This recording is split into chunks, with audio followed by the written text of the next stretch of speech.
Olá, varoas, sejam bem-vindos ao meu canal Geo Descomplica. E no vídeo de hoje nós vamos falar sobre a mulher com fluxo de sangue. E a sua história se encontra no livro de Mateus, no capítulo 9, no versículo 20 ao 22. E depois a história se repete no livro de Marcos, no capítulo 5, do versículo 24 ao 34. E depois no livro de Lucas, no capítulo 8, do versículo 43 ao 48. Mas antes eu quero pedir para você se inscrever no meu canal, ativar o sininho de notificações para não perder nenhum vídeo, deixar o seu like e compartilhar com todos os seus amigos. Agora vamos para a Bíblia. Bom, galera, quem nunca ouviu falar da mulher com fluxo de sangue era uma mulher que já vinha sofrendo com hemorragia há 12 anos e não havia ninguém que pudesse curá-la. E tudo que ela tinha, todos os seus bens, todo o dinheiro que ela tinha, ela usou com os médicos daquela época e nada adiantava. E naquela época, a pessoa que sofria de hemorragia, ela era considerada uma pessoa impura. Então, ninguém podia sequer tocar nela. Então, ela não poderia frequentar os templos, ela não poderia participar das festas, ela não poderia se relacionar com ninguém.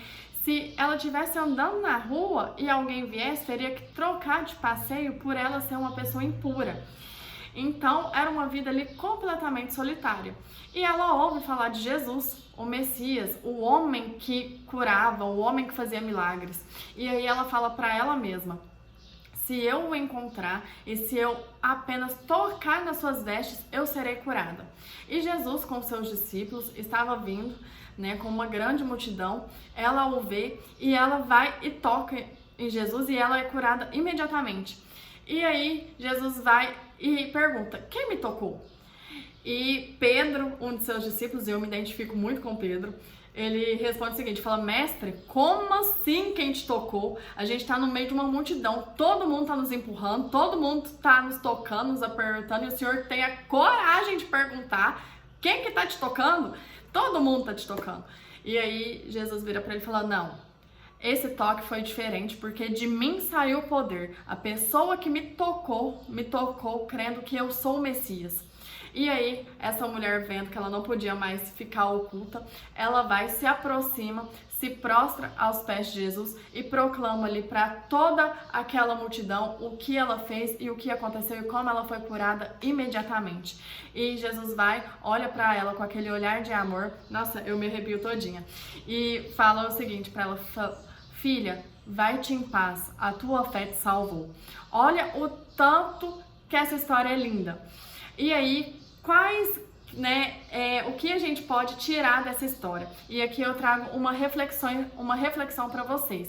Por que essa mulher com fluxo de sangue, ela foi curada apenas por tocar nas vestes de Jesus, na sua orla?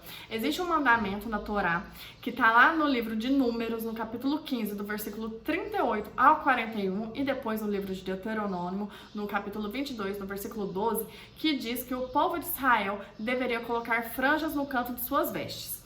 E no hebraico, esses cantos são chamados de asas, que são canaf.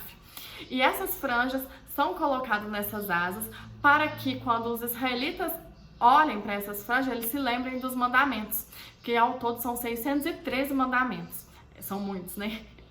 Mas no meio dessas franjas é ordenado colocar um fio azul, que fala tehelet. Se eu tiver pronunciado errado, que vocês me corrijam. E esse fio lembra que Deus se reconectaria com o povo através da obediência dos mandamentos. Ai, gente, tem um mosquito aqui que tá me irritando. E existe depois, posteriormente, uma profecia que está lá em Malaquias, no capítulo 4, no versículo 2, dizendo que o Messias traria cura debaixo de suas asas. E o termo em hebraico para asas é o mesmo termo usado no mandamento desse fio que chama tzit tzit. É nesse fio azul, que é colocado nas vestes. E quando a mulher passa em meio à multidão e toca nesse fio azul celeste, ela não estava apenas buscando um milagre porque Jesus era um curandeiro. Não, ela estava buscando um milagre específico de testemunho. Porque onde fosse testemunhado que Jesus era realmente o Messias, o prometido ao povo de Israel. E ela estava tocando ali na palavra viva de Deus. E se ela tocasse na sua orla e nada acontecesse, só mostraria que ali estava passando mais um rabino no meio de uma multidão. Mas quando esse milagre específico acontece, foi dado testemunho que ele era verdadeiramente o Messias prometido ao povo de Israel. E o que podemos aprender com a história da mulher do fluxo de sangue? Que nós devemos ter fé e acreditar que Deus sempre irá fazer o melhor e buscar a palavra viva, que é a Bíblia, né? E estudar, guardar e praticar os mandamentos deixados nesse livro maravilhoso aí que Deus deixou para nós. E eu espero que vocês tenham gostado do vídeo. Curta, compartilha, comenta, que eu estou lendo todos os comentários. Um beijo no coração de vocês e até o próximo vídeo. Tchau, tchau!